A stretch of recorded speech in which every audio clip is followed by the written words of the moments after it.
좋아요와 구독하기는 사랑입니다. 안녕하세요. 반갑습니다. 부동산입니다. 2019년 9월 27일 금요일입니다. 오늘의 부동산 뉴스들 읽어보도록 하겠습니다. 좋아요와 구독하기는 사랑입니다. 첫 번째 뉴스입니다. 페이스북 등에서 공유가 돼서 읽었던 기사인데요. 기고 글이에요. 서울을 고층 고밀도로 개발하는 이유라고 해서 이 사진에 보이는 김시덕 교수님께서 써주신 글입니다. 글의 내용은 이렇습니다. 우리나라가 아파트 공화국이다 그런 얘기들을 많이 하지만 2017년도부터 서울을 답사하기 시작하면서 서울 안에서 볼 수 있는 주거 형태는 아파트가 아니라 빌라와 단독주택이라는 사실을 깨달았다라고 하고요. 이런 빌라 단독주택이 밀집한 지역들 같은 경우는 재건축, 재개발 예정으로 개발 사업들이 추진되고 있다라는 내용을 확인할 수 있었는데 이 재건축, 재개발 여부를 두고 생명과 재산을 건 전쟁이 벌어지고 있는 상황을 확인하셨다라고 합니다. 재개발을 찬성하는 쪽도 있고 반대하는 쪽도 있을 텐데 이런 주택을 소유하고 계신 분들 같은 경우는 개발이 되면 이윤을 취할 수 있으니까 개발을 하자 이런 의견들을 많이 얘기하고 있고 한편으로는 개발이 되면 세수가 늘어나기 때문에 지방 정부도 우호적인 태도를 취하고 있는 모습도 있다고 합니다. 근데 그에 반해서 재개발 재건축을 반대하는 움직임도 있는데 이런 분들이 하는 얘기들은 주로 공동체 문화를 살리자. 이 기사에서는 이렇게 표현하고 있습니다. 전근대 농촌 지역에 존재했다고 상상되는 정겹고 따뜻한 마을 공동체를 대서울의 단독주택, 연립지역에서도 구현할 수 있다. 이런 걸 만들어야 된다. 지금 도시 재생의 추진 방향들이 어떻게 보면 이 목소리하고 같죠? 이런 분들의 목소리가 크게 반영되고 있기 때문에 힘을 갖고 있는 거죠. 그래서 지금 서울에 지금 지어지고 있는 아파트들 같은 경우는 강남 지역의 아파트 단지 주상복합과 상업용도 건물이 너무 높다면서 층고를 제한하고 용적률을 낮추는 데 열심이고 얼마 전에 흑석 11구역도 서울시 건축혁신안에 따라서 공공건축가가 들어가서 정비계획안 변경했죠. 그 내용도 보면 층고를 낮추는 형태 공동체를 살린다 이런 설명이 빠지지 않았습니다. 3기 신도시 관련해서 LH 사장님이 하신 얘기에도 있죠. 앞으로 3기 신도시를 지을 때에는 고층 고밀 개발한 그런 아파트는 볼 수 없을 거다. 그러면서 3기 신도시의 방향이 고밀 저층 개발 형태가 되면서 공동체를 살린다 이런 얘기들을 꼭 빼놓지 않고 했었는데요. 이 기사는 서울시의 그런 흐름에 대해서 반대하는 기사입니다. 기사 내용을 조금 읽어보면 여러 도시계획 연구자들이 말하듯 인구의 도시 집중이 혁신을 만들어내고 대서울을 저층 저밀도 도시로 만드는 것은 이런 역사적 흐름에 역행하는 것이며 단일한 고층 형태의 건물을 무한히 세우는 것이 아니라 다양한 높이와 넓이의 건물을 적당히 섞어야 집적의 힘이 최대화될 것이라고 이야기하고 있습니다. 한편 재건축 재개발을 정부가 적극적으로 주도해야 되고 그리고 이 사업 추진 과정에서 발생하는 갈등들을 중재해야 된다라고 얘기하고 있습니다. 그리고 이러한 고밀 개발에 따라서 이주해야 되는 그러나 재정착할 수 없는 주민들을 받아들이기 위한 더 많은 공영 임대주택을 서울 곳곳에 그리고 도심에 임대주택을 지어야 된다라고 얘기하고 있습니다. 현재 서울시 또는 정부의 방향은 재개발 재건축 사업에 대해서는 그렇게 적극적이지 않은 모양새이긴 합니다. 그러나 변화는 있는데 예를 들자면 재개발 사업이 과거에 추진되었다가 해제되었던 금호 21구역 같은 곳이 서울시의 도시건축 혁신 시범사업에 선정되어 재추진되고 있는 사례를 생각해 볼 수 있는데요. 즉 앞으로 서울시의 스탠스가 어떻게 바뀔지 주목해 봐야 되는 게 바로 이런 시범사업장이라 생각합니다. 재개발 재추진을 허용해주는 대신에 임대아파트를 많이 지어라 이런 내용을 강제할 수도 있겠죠. 지난해 9.13 부동산 대책 이후에 정부는 3기 신도시 공급을 하겠다, 30만 호 주택 공급을 하겠다는 내용을 밝혔는데 서울시 같은 경우는 그린벨트를 풀어서 주택을 공급하기보다는 도심지 내에 용적률을 올려서 주거 비율을 높여서 주택을 확보하겠다 이런 식으로 공급 대책을 내놓았던 것을 기억하실 겁니다. 이 내용이 지금 얘기하고 있는 이 기사와도 맞물려 있습니다. 얼마 전에 서울시는 도시주거환경정비 기본계획 2025 변경을 하면서 서울 시내 주요 준주거지역 그리고 상업지역의 주거비율을 바꿀 수 있는 내용을 골자로 하는 기본계획을 변경했고요. 관련된 법률 개정도 진행하거나 추진 중인 것으로 알고 있습니다.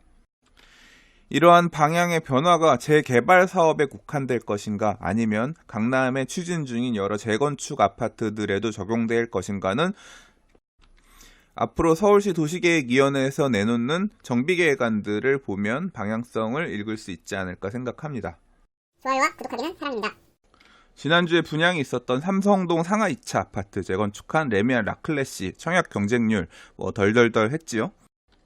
앞으로 발표될 가점 커트라인, 가점 컷이 더 궁금하고 기대되는 단지이긴 한데요. 굉장히 재미있는 점에 대해서 기사에서 얘기하고 있어서 한번 내용을 살펴봅니다. 71 타입 같은 경우는 A, B, C 타입 중에서 C 타입이 가장 청약 경쟁률이 높았는데 이 타입은 견본주택 방문자들 사이에서 못난이 타입으로 여겨졌던 주택형으로 전면 공간이 적은 타워형 평면에다 북동향 배치로 볕이 잘 들지 않을 것이라는 판단 하에서 인기가 적은 타입이었다라고 합니다. 그럼에도 불구하고 이렇게 청약 경쟁률이 오히려 더 높게 나타나는 이유는 뭐냐? 당첨이 될 수 있을지 없을지 가점이 애매한 분들, 이런 분들 같은 경우에 어떻게든 턱걸이라도 당첨됐으면 좋겠다, 이런 분들이 제일 비선호 타입에 넣으신 거죠. 그래서 청약 경쟁률이 높았던 것으로 판단된다, 그런 해석이고요. 저도 동의합니다. 이런 현상은 앞서 서초 무지개 아파트 재건축한 서초 그랑자에서도 나타났는데 서쪽에 치우친 남서향인 59C 타입이 남동 남서향으로 구성된 59B 타입보다 선호도가 낮았음에도 불구하고 청약 경쟁은 더 치열했다라고 하는데요. 이런 경우 청약 경쟁률은 더 높지만 결과적으로 당첨 가점 커트라인은 더 낮은 이런 역전 현상이 발생된다고 하는데 실제 서초 그랑자에서도 같은 현상이 발생했다라고 합니다. 당첨만 되더라도 수억 원의 프리미엄이 보장되는 이런 주변 시세보다 저렴한 분양가의 아파트들이 나오는 시장에서는 못난이라도 당첨만 되자 이런 판단을 하는 애매한 가점의 청약자들이 이런 못난이 타입에 몰리는 그런 청약 흐름들은 앞으로도 이어지지 않을까 생각이 되네요. 좋아요와 구독하기는 사랑입니다. 근래 심상치 않은 가을 전세 시장, 이런 제목의 기사들이 많이 보입니다. 전세가 심각하게 풍기다, 전세 가격이 오를 것 같다, 분양가 상한제 민간 택지 확대 적용이 그 단초를 제공했다, 이런 식의 해석을 포함해서 많이 얘기들이 나오고 있는데요. 서울 아파트 부동산 정보광장에 등록된 매매거래, 전세거래 건수를 비교해보면 거래 신고된 건수의 비중이 전세 거래가 80%에 육박할 정도로 훨씬 높다라고 합니다. 사실 이 자료만 가지고서는 매매에 비해서 전세 거래를 사람들이 선택하고 있다, 그렇게 해석하기는 어렵다고 생각합니다. 전체 거래 건수가 작년에 비해서 얼마나 줄었나 늘었나를 보는 게 더 필요하다고 생각해요. 왜냐하면 이 비율을 갖고 얘기하는 거는 매매 거래가 그만큼 줄어들었다, 전세 거래에 비해서 매매 거래가 줄어들었다는 의미이긴 하지만 지난해 같은 월의 전세 거래 건수에 비해서 올해 전세 거래 건수가 늘어난 게 아니면 단순히 매매 거래 숫자가 줄었다, 이런 해석이 가능할 수도 있기 때문입니다. 다른 자료도 함께 살펴봐야 될 것 같은데요. KB부동산 리본에 따르면 지난주 서울 전세 수급 동향 지수는 144.6을 기록해서 최근 2년 내 최고치라고 합니다. 기준치 100보다 숫자가 위면 매수자, 그러니까 임차를 구하는 사람이 공급자, 임대인보다 많다는 의미인데 144.6은 굉장히 높은 수준이라고 해서 전세를 찾는 수요가 굉장히 시장에 많이 있는 것도 사실인 것 같긴 합니다. 그런데 생각해 봐야 될 부분이 올해 10월에서 12월 사이에 있을 서울 아파트의 신규 아파트 입주 물량입니다. 이 물량이 12,434세대로 최근 5년 평균 대비 19.3% 많은 수준으로 앞으로 입주 물량이 굉장히 많을 거란 얘기인데요. 이 내용은 조금 더 살펴보면 제가 호갱노노에서 이 내용을 좀 찾아봤습니다. 올해 9월부터 내년 5월까지 입주 물량을 좀 살펴보고 작년의 물량하고 좀 비교를 해봤는데요. 일단 작년 같은 경우에 서울 9월부터 올해 5월까지의 물량은 서울이 입주 물량이 33,900, 약 한 34,000세대 정도 됐고요. 경기도가 98,000 정도 됐습니다. 그래서 경기도 입주 물량이 많았고 서울은 한 34,000 정도 됐는데 올해 9월부터 2020년 5월, 내년 5월까지의 물량을 보면 서울은 39,469세대로 작년보다 더 많습니다. 경기도는 오히려 58,427세대로 더 줄죠. 그래서 서울만 놓고 따져보면 작년보다 더 많은 입주 물량이 기다리고 있습니다. 이 내용을 조금 더 확대해서 살펴보면 강동구 같은 경우는 13,400세대, 은평구는 5,770세대, 성북구 동대문구도 1,562세대, 768세대, 영등포구 내년에 신길뉴 타운 본격적으로 입주 시작하죠. 3,356세대, 양천구 3,045세대, 광명도 1,500세대 입주하죠. 그 다음에 과천 재건축으로 공급되는 아파트들도 1,671세대 입주하죠. 서울 근교에 있는 신도시들, 고양시 덕양구 같은 경우도 향동지구의 공공주택 물량들, 그리고 지축지구 본격적으로 입주들 시작할 거기 때문에 이러한 서울시 안에 주요 지역의 입주 물량들이 전세 가격을 안정화시키는 데에는 굉장히 일조하지 않겠나 생각하고 있습니다. 좋아요와 구독하기는 사랑입니다.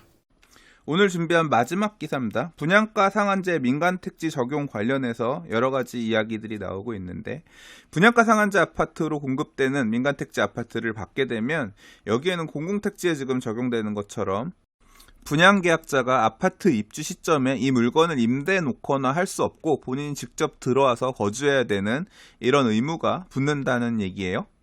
지난 26일 안호영 더불어민주당 의원이 대표 발의한 주택법 개정안에는 민간택지 분양가 상한제를 적용받는 아파트 입주자에게 최대 5년의 거주 의무 기간을 부여하는 것을 골자로 하고 있는데, 주변 시세와의 차이에 따라서 시세 차이가 굉장히 많이 나게 싸게 공급되는 주택 같은 경우는 거주 의무 요건을 대략 한 2년에서 3년 안팎으로 의무 기간을 두도록 하는 내용으로 주택법 시행령의 내용을 개정하겠다라고 합니다.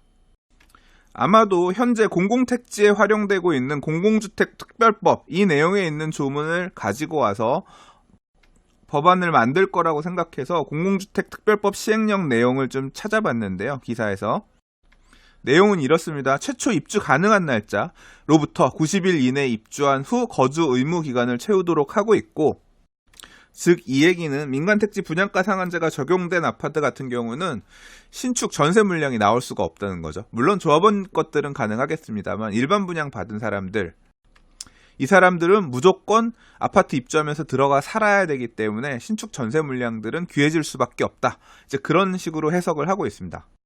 사실 이런 흐름은 의무거주 요건이 적용되지 않은 단지들에서도 나타나고 있는데요. 예를 들어서 강동구 지금 입주 물량들이 쏟아질 거다, 많아질 거다 얘기를 하지만 현장에 있는 목소리를 들어보면 예상보다 물량이 그렇게 많이 나오지 않을 수도 있다, 그런 얘기들을 하고 있습니다. 어떤 이유 때문에 그러냐면 기존에 분양받으셨던 분들이 분양받은 주택을 양도하기 위해서는 거주 요건을 채워야 하는데, 거주 요건을 채우기 위해서 새 아파트를 임대 놓기보다는 일단 입주할 때 실입주하겠다, 이런 식으로 의사결정하시는 분들이 의외로 많다는 거죠.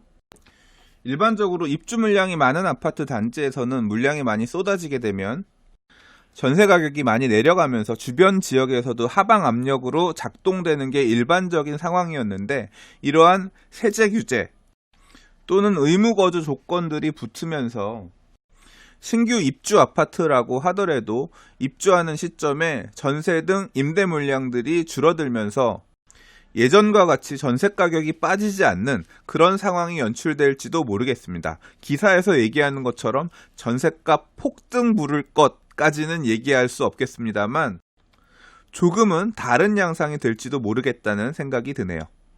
좋아요와 구독하기는 사랑입니다. 자, 오늘 준비한 뉴스는 여기까지입니다. 오늘도 봐주셔서 들어주셔서 감사합니다. 부동산 뉴스 이외에도 다른 유익한 영상들 기획해서 인사드리도록 하겠습니다. 좋아요와 구독하기, 알림 설정은 사랑입니다. 감사합니다. 부동산이었습니다.